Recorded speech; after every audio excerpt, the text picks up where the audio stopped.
I've tried hundreds of different office chairs, and there are a ton of misconceptions about them. Here are the 10 office chair myths that you cannot afford to ignore. The first myth is a common theme, and it appears that most believe that all ergonomic chairs should require a headrest to be considered ergonomic. Yet many of the major brands offer high-performance seating with no headrest options at all. In some cases, they do offer a headrest, but they're more for decoration since they offer little to no support. Now, I can personally see the value in having a headrest if you like to spend hours in your chair consuming content, exchanging your less supportive recliner for a better supported ergonomic chair. But that is not how most of these manufacturers design their office chairs. Using your office chair all day with a headrest could potentially lead to a weaker neck and create a host of potential problems as you continue to use it this way.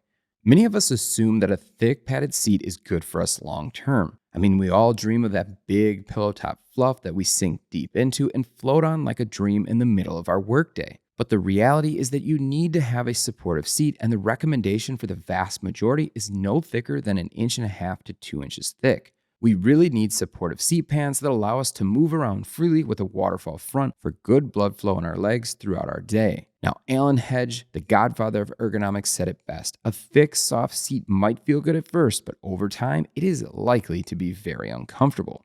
One common thing I've seen in the past is that people tend to think they need an office chair without adjustable arms. In some cases, they prefer to skip on the arms altogether. While professional ergonomists like Alan Hedge from Cornell don't think that you should rely solely on armrests to support you through the day, having some support to allow breaks is important. Just allowing yourself to switch up your posture is equally as important, which is why they recommend adjustable arms that not only allow minor adjustments for proper support of each body type, but to move the arms around periodically to change how you're sitting or to move them out of the way when you don't need to use them.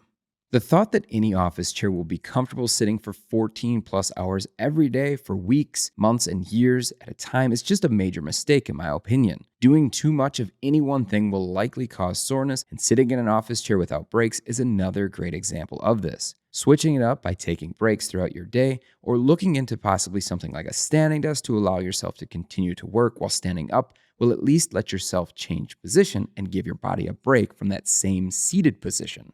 Many people assume that they need or will even just like a forward seat tilt function on their next chair. I think the Herman Miller Aeron created a major problem in the office chair world when they first offered this forward seat tilt function on their most adjustable chair. This forward seat tilt function then became a sought-after feature when people searched out the Aeron and other chairs like it. Yet many of the people searching for this feature have never even tried it. While this forward tilted position can help you if you're focused on a task on the computer, it is honestly one of the least comfortable positions I've ever tried and is rarely used by most that have it.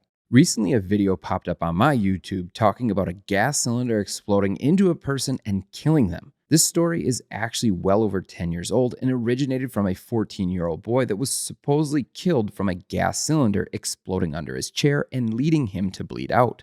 Just simply looking at the way office chairs are built though, with the amount of thick steel in the mechanism, which is between you and the cylinder, makes this almost impossible for me to believe. For some reason though, this story seems to keep coming back, but this is nothing more than a myth.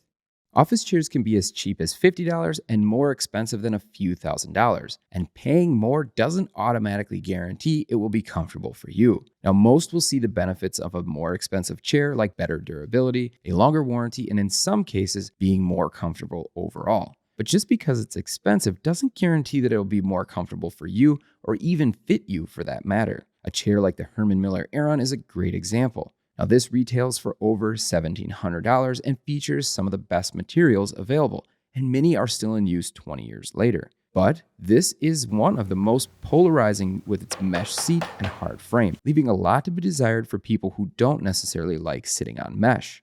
We need to stop believing that the weight rating of a chair is actually considered a sizing guide. Now, rumor has it once upon a time, two large office chair brands went back and forth on warranties and weight ratings for their warranties. Now, these brands are the most popular in the world, but created ratings for a normal sized chair that were as high as 400 pounds. Now, while a chair like the Leap can support this sort of weight since it's built like a tank, people that are actually 400 pounds will never properly fit in the standard size office chair. A weight rating is never the best guide for a proper size, and paying attention to the actual dimensions is the best way to size up a chair for a better fit.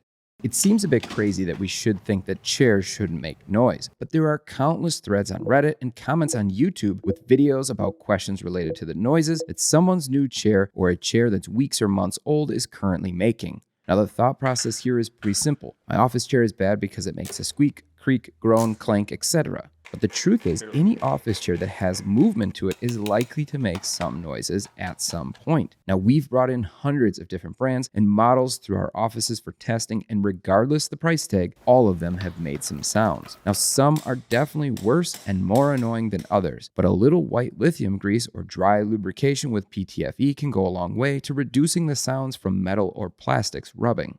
Now, the last myth that's commonly seen as truth is that office chair parts shouldn't move around, and parts like a seat pan or armrest should be locked in place at all times unless being moved. But when we think about how these parts are required to move easily on highly adjustable ergonomic chairs, it really shouldn't be surprising that they wiggle or move some. If there wasn't a little bit of wiggle room or natural tolerances built in for easy adjustments, the friction between the parts would make them difficult to move, or in some cases, not work at all. It's very rare that you'll purchase even the most premium chairs and not find some wiggle within the different parts of the chair.